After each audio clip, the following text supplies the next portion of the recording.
ఈరోజు నేను మీతో చిన్న కథ షేర్ చేసుకోవాలనుకుంటున్నాను. ఒక 6th క్లాస్ చదువుతున్న అబ్బాయి తన తండ్రి దగ్గరికి వచ్చి, డాడీ సెక్షన్ టీ ఏంటి అని అడిగాడు. తండ్రికి చెమటలు పట్టేశాయి.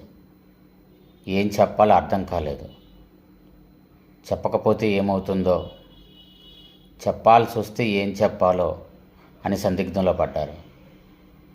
చెప్పకపోతే వచ్చే ప్రాబ్లమ్స్ దృష్ట్యా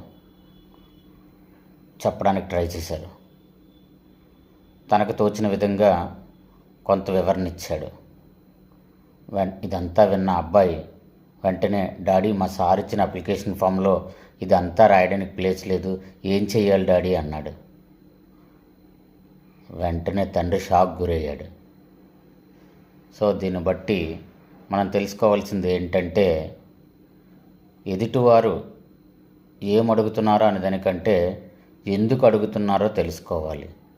అప్పుడు సమాధానం ఇవ్వాలి. ఎందుకు అడుగుతున్నారో తెలుసుకోకుండా సమాధానం ఇస్తే ఇలాగే అవుతుంది.